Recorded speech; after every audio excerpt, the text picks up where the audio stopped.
Hi friends, அஸ்ஸலாமு அலைக்கும். இன்றைக்கும் ஒரு புதிய வீடியோட தான் உங்களை சந்திக்கிறேன். வீடியோ லாஸ்ட் வரை ஸ்கிப் பண்ண பாருங்கள். இந்த வீடியோ உங்களுக்கு யூஸ்ஃபுல்லாகவும் இன்ட்ரெஸ்ட்டாக இருக்குன்னு நினைக்கிறேன். இன்னுமே சப்ஸ்கிரைப் பண்ணாமல் பார்க்குறவங்க இருந்தால் மறக்காமல் சப்ஸ்கிரைப் பண்ணிவிட்டு பாருங்கள். அப்போ தான் உங்களுக்கு அப்கமிங் வீடியோ நோட்டிஃபிகேஷனை வந்து சேரும். எல்லோராலையும் விரும்பி சாப்பிடக்கூடிய இந்த கொத்து ரொட்டி, அதுவும் முக்கியமாக நாங்கள் கடையில் ஹோட்டல்களில் வாங்கக்கூடிய மாதிரி நீங்கள் வீட்லேயும் எப்படி செய்துண்டு இந்த வீடியோவில் போட்டுருக்கிறேன். வீடியோ லாஸ்ட் வரை நீங்கள் பாருங்கள். அப்போ தான் உங்களுக்கு அதே போல் செஞ்சு எடுத்து கேளும் பார்த்துட்டு நீங்கள் இந்த வீடியோவை சேவ் பண்ணி வச்சுக்கோங்க. இது எப்படி செய்யுதுன்னு பார்ப்போம். இந்த கொத்து ரொட்டி செய்கிறதுக்கு முதல்ல பராட்டா செஞ்சு எடுத்துக்கணும். அதுக்கான கோதுமை மாவு தான் எடுத்துன்னு இதை ஒரு பவுலுக்கு போட்டுக்கணும். உங்களுக்கு தேவைக்கேற்ப போட்டுக்கலாம். நான் வந்து இது ஒரு 3 பேர் சாப்பிடக்கூடிய மாதிரி தான் இந்த கோதுமை மாவு போட்டுட்டேன். அதோட தேவையான அளவு உப்பு சேர்த்துக்கணும். உப்பு சேர்த்த பிறகு நல்லா கலந்துட்டுக்கணும். உப்பு சேர்த்து கலந்துட்ட பிறகு இதோட கொஞ்சம் குக்கிங் ஆயில் சேர்த்துக்கோங்க. நான் வந்து தேங்காய் எண்ணெய் தான் சேர்த்துட்டேன். உங்கள்கிட்ட குக்கிங் ஆயில் எது வேணும்னாலும் சேர்த்துக்கலாம். சேர்த்து நல்லா கலந்துட்ட பிறகு தண்ணி வந்து பச்சை தண்ணி தான் கொஞ்சம் கொஞ்சமாக ஊற்றி மாவை டோஸ் ஷேப்பில் நல்லா பனைஞ்செடுத்துக்கணும். எந்த அளவு நாங்கள் பனைஞ்செடுக்கோ அந்த அளவு தான் சாஃப்டாகி வரும். இது வந்து நான் பிரேக்ஃபாஸ்ட்டுக்கு செஞ்சது. உங்களுக்கு இது டின்னருக்கு இருந்தாலும் செஞ்சு எடுத்துக்கலாம். இப்போ இதை வந்து நல்லா மாவை ஒரு 5 நிமிஷம் மாதிரி 10 நிமிஷம் மாதிரி நல்லா பனைஞ்சு எடுத்துக்கணும். மாவை பனையிற டைமும் நாங்கள் கையால் அந்த உள்ளங்கையில் நல்லா அழுத்தி பனையணும். அப்போ தான் வந்து இன்னும் கொஞ்சம் நல்லா சாஃப்டாகி வரும்.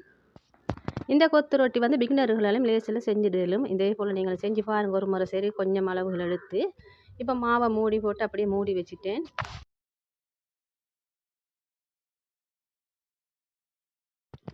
இதுக்கு தேவையான கேரட் லீக்ஸ், வெங்காயம், பச்சை மிளகாய் இதெல்லாம் நைட்டே நான் வெட்டி வச்சுட்டேன். அப்போ எனக்கு பிரேக்ஃபாஸ்ட்டுக்கு அவசரமாக செஞ்சிடலுமே. ஏன்னா ஸ்கூல் போகிற நாள் காலையில் ஃபுல்லே செஞ்சு அனுப்பிடலும்ட்டு என்கிட்ட கடையில் வாங்காமைக்கு கொத்து ரொட்டி கட்டி இந்த வீட்டில் செஞ்சு தர செய்யலாம். அப்போ தான் நானும் நினச்சேன் செஞ்சு கொடுப்போம்ட்டு.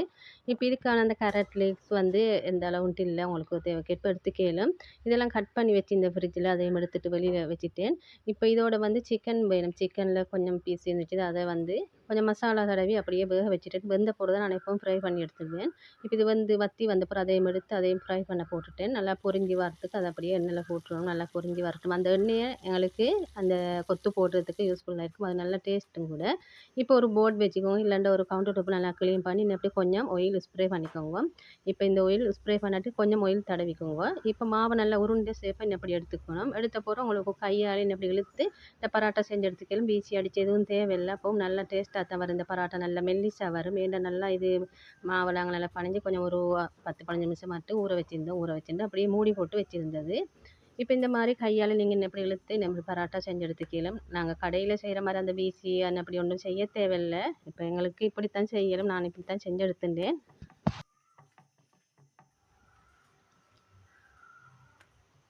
இப்போ இந்த பராட்டா வந்து நல்லா மெல்லிசாக நாங்கள் எடுத்துக்கணும். அப்போ தான் வந்து பராட்டா நல்லா மெல்லிசாவே வரும். இப்போ இதுக்கு வந்து தோசைக்கல் ஒன்று நீங்கள் அப்படி சூடாக வச்சுடுவோம். நல்லா சூடாகின போகிறோம் இப்படி ஒரு பராட்டா போட்ட போகிறோம். அடுத்த பக்கம் திருப்பி வாரத்துக்கு இடையில அடுத்த பராட்டா உங்களுக்கு தட்டி எடுத்துடலாம். இப்போ எல்லா பராட்டாவும் சுட்டு எடுத்த போகிறோம். இப்படி தான் இருந்துச்சு. நல்லா சாஃப்டாகவும் இருந்துச்சு. அடுத்து வந்து இந்த லேயர் பராட்டா ஒன்று செஞ்சிருந்தேன். அதுவும் நல்லா வந்துச்சுது. இப்போ இதெல்லாம் சின்னதாக கட் பண்ணி எடுத்துக்கணும். அப்போ தான் எங்களுக்கு கொத்து ரொட்டிக்கு நல்லா பெருசாக போடாமல் நல்லா சின்னதாக முடிஞ்சாலும் நல்லா கட் பண்ணி எடுத்துக்கோங்க. இந்த பராட்டாவெல்லாம் கட் பண்ணின பொரின்னு எப்படி தந்துச்சு சின்னதாக நல்லா சிறுசாகவே முடிஞ்ச அளவு கட் பண்ணிக்கணும். இப்போ இந்த கொத்து ரொட்டி செய்கிறதுக்கு ஒரு சட்டி எடுத்துங்க. ஒரு சட்டின்னு ஒரு இரும்பு சட்டி இருந்தால் தான் நல்லா. இப்போ கோழி பொரிச்ச எண்ணெயும் அதோட சேர்த்துனேன். இப்போ நீங்கள் பொரிச்ச எண்ணெய் சேர்த்துக்கலாம். இல்லாட்டி சும்மா நார்மல் குக்கிங் ஆயிலும் சேர்த்துக்கலாம். பொரிச்ச எண்ணெய் சேர்த்து பாருங்கள் நல்ல டேஸ்ட்டாக இருக்கும். இதோட ஒரு 5-6 பூண்டு நல்லா சின்னதாக கட் பண்ணி போட்டுக்கோங்க. இன்னப்படி இப்போ இதோட கொஞ்சம் போல் கருவேப்பிலை அதையும் சின்னதாக தான் கட் பண்ணி அப்படி போட்டுக்கணும். போட்ட போகிற இது நல்லா எண்ணெயில் பொரிஞ்சு வரும்.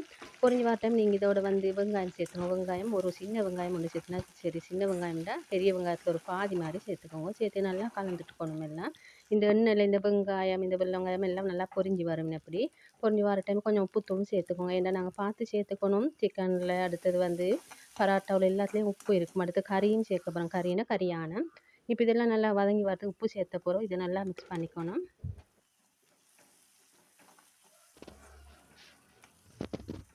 இதுக்கு வந்து காரத்துக்காக வந்து சில்லி ஃப்ளேக்ஸ் கட்டரத்தூள் கொஞ்சம் சேர்த்துட்டேன். இந்த அளவு தான் சேர்த்தது. ஒரு 1½ டீஸ்பூன் மாதிரி சேர்த்து இதை நல்லா கலந்துட்டுக்கணும். இப்போ இதில் வந்து 2 பெரிய முட்டையை நான் உடச்சி ஊற்றினேன். உடச்சி ஊற்றின போகிறோம் அதையும் நல்லா கலந்துட்டுக்கணும். முட்டை உடச்சி ஊற்ற போகிறோம் தான் இதுக்கு மிளகுத்தூளே சேர்த்துட்டேன். இது 2 தான் இதுக்கான காரம், வேறு ஒன்றும் சேர்க்கல. முட்டையை ஊற்றின அப்புறம் அப்படி கைவிடாமல் அப்படி கலந்துட்டே இருக்கணும். அப்போ தான் வந்து அந்த முட்டையில் நல்லா நல்லா தூளாகி வரும். இல்லைண்டா பெரிய பெரிய துண்டாகி வரும் உங்களுக்கு. அப்போ தான் அந்த கொத்தோட போடுறதுக்கு நல்லா இருக்கும். இப்போ வந்து இது நல்லா கலந்துட்ட போகிறோம். இப்போ தான் மிளகுத்தூள் கொஞ்சம் சேர்த்துனேன். மிளகுத்தூள் 1 டீஸ்பூன் மாதிரி தான் சேர்த்துனேன், மிச்சம் சேர்க்கல. சேர்த்த போகிறோம் இதை நல்லா மிக்ஸ் பண்ணிக்கணும். மிளகுத்தூள் சேர்த்த போகிறோம். இப்போ இதுக்கு வந்து உங்களுக்கு சோயா சாஸ் 1 டீஸ்பூன் மாதிரி சேர்த்துக்கலாம். அப்போ அது இன்னும் கொஞ்சம் டேஸ்ட் நல்லா இருக்கும். சோயா சாஸ் 1 டீஸ்பூன் தான் சேர்த்துனேன். இதுக்கு எந்த வித மேகி கியூப் எதுவுமே சேர்க்கல இந்த கொத்து பராட்டாக்கு. இப்போ இதெல்லாம் நல்லா கலந்துட்ட போகிறோம். இதோட நாங்கள் கட் பண்ணி வச்சிருந்த பராட்டாவை சேர்த்துக்கணும். பராட்டா நல்லா சின்ன சின்ன துண்டாக தான் சேர்த்துக்கணும் இப்படி. இப்போ சேர்த்த போகிறோம் இதோட வந்து நாங்கள் அடுத்தடுத்து ஒவ்வொன்றா சேர்த்துக்கணும். இப்போ சேர்த்த போகிறோம் இதை நல்லா மிக்ஸ் பண்ணிக்கணும். நான் வந்து 2 கரண்டி தான் எடுத்துட்டேன். நீங்கள் இந்த கொத்து செய்கிற டைம் நல்லா பெரிய சட்டியை பார்த்து எடுத்துக்கோங்க. இப்போ இதோட நாங்கள் கட் பண்ணி வச்சு இந்த கரட் லீக்ஸ் எல்லாம் இதோட ஒன்றா சேர்த்துக்கணும். இப்போ இதெல்லாம் நல்லா கலந்துட்ட போகிறோம். இதோட சிக்கன் ஃப்ரை பண்ணி வச்சிருந்த அதையும் இதோட சேர்த்துக்கணும். சேர்த்து எல்லாம் நல்லா இன்னப்படி மிக்ஸ் பண்ணணும். நாங்கள் இந்த கொத்து செய்கிற டைமுக்கு நாங்கள் எல்லாம் ஒரே முறையில் சேர்க்கப்படாது. எல்லாம் ஒவ்வொன்றா தான் சேர்க்கணும். லீக்ஸ் வேறையா, கரட் வேறையா, அடுத்து சிக்கன், அடுத்து கறி வேறையா தான் சேர்க்கணும். நான் லாஸ்ட்டில் தான் வந்து கறியை சேர்த்துட்டேன். இந்த சிக்கன், இந்த கரட் லீக்ஸ் எல்லாம் சேர்த்த பிறகு தான் கறி ஆனத்தை சேர்த்துட்டேன். ஏன்னா இதில் வந்து கொஞ்சம் முறப்பு காரம் ஆயிருந்து தான் கறியை லாஸ்ட்டில் சேர்த்துட்டேன். இந்த சிக்கன் பீஸ் சேர்த்த பிறகு கொஞ்சம் எடுத்து வச்சு நான் ஸ்கூலுக்கு அனுப்புறதுக்காக வேண்டி. ஏன்னா அவൾക്ക് காரம் அப்படி சாப்பிட்றதில்ல. இப்போ இதெல்லாம் சேர்த்த பொருள் லாஸ்ட்டில் தான் கறியானம், சிக்கன் கறியானம் தான் இருந்துச்சு. அதான் சேர்த்துனேன். உங்களுக்கு பீஃப் கறியானம் இருந்தாலும் சேர்த்து கேளும். இதெல்லாம் சேர்த்து நல்லா எல்லாம் கலக்கணும். நல்லா மிக்ஸ் ஆகுறபடி. இப்போ இந்த சட்டி எப்படியுமே போதா இப்படியோ கஷ்டப்பட்டு கலந்துட்டேன். இப்படி தான் கலக்கணும். நீங்கள் இப்படி கலக்கலும் இல்லைண்டா பெரிய ஒரு இரும்பு சட்டியில் போட்டான் அப்படி கலந்துட்டுக்கோம். இல்லை பெரிய கரண்டி எடுத்தான் அப்படி. இப்போ தான் இதுக்கு வந்து கறியானம் சேர்க்குறேன். இப்போ இந்த கறியானம் வந்து சிக்கன் கறி தான் நைட் சமைச்சது. அதுதான் இதோட ஆனத்தை சேர்த்து நல்லா இதெல்லாம் நல்லா கலக்கணும், கலந்துக்கணும். அப்படின்னா எல்லாம் நல்லா மிக்ஸ் ஆகி வரணும். அப்போ தான் அந்த கொத்து ரொட்டியும் நல்லா டேஸ்ட்டாக இருக்கும். இப்போ இந்த டைமில் உங்களுக்கு உப்பை பார்த்துக்கணும். லாஸ்ட்டில் உப்பை பார்த்து உப்பு போதானே உங்களுக்கு உப்பு சேர்த்துக்கவும் வேண்டும்.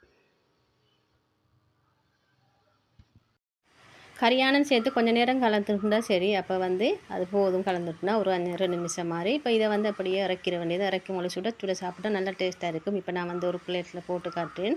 அடுத்த பிளேட்டில் போட்டு அந்த கறியானம் சேர்க்கும் போது எடுத்து தான் இப்போ இன்னும் இந்த பிளேட்டில் போட்டு காட்டுறேன் உங்களுக்கு எப்படின்ட்டு. உங்களுக்கு பார்க்க சில விலங்கு நல்லா டேஸ்ட்டாகவும் இருக்குது, பார்க்குறதுக்கும் அழகாக இருக்குது. கண்ணுக்கு எப்படி கொத்து ரொட்டி போல் இருக்குது அவங்களுக்கு. இந்த வீடியோ பிடிச்சிருந்தா லைக் பண்ணி உங்களோட ஃபேமிலி அண்ட் ஃப்ரெண்ட்ஸில் ஷேர் பண்ணிக்கோங்க. நீங்களும் இந்த கொத்து ரொட்டி ரெசிபியை சேவ் பண்ணி வச்சு நீங்களும் ஒரு முறை செஞ்சு பாருங்கள். டேஸ்ட் அப்படி நல்லா இருக்கும்.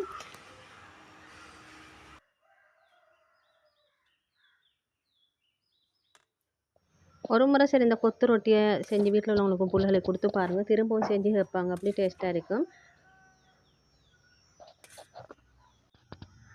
கறியானம் சேர்க்காது வேறு எடுத்து வச்சு அதை தான் லஞ்ச் பாக்ஸில் போட்டு அனுப்பிட்டேன். போட்டு அனுப்பினா ஒரு துணி கூடயே மீயல்ல ஸ்கூல் விட்டு வர டைம்.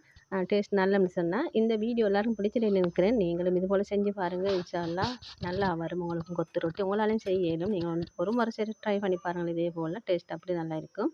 இப்போ எல்லாரும் ஸ்கூலுக்கு அனுப்பிட்டு முதல் வேலை வந்து கிச்சனில் க்ளீன் பண்ணுது, கழுவுற வேலை எல்லாம் அப்படி இருக்குது. முதல் வேலை கிச்சனுக்கு தான் வருது. எல்லாம் கழுவிட்டு தான் அடுத்தடுத்து வேலை ஒவ்வொன்றா செய்கிறது.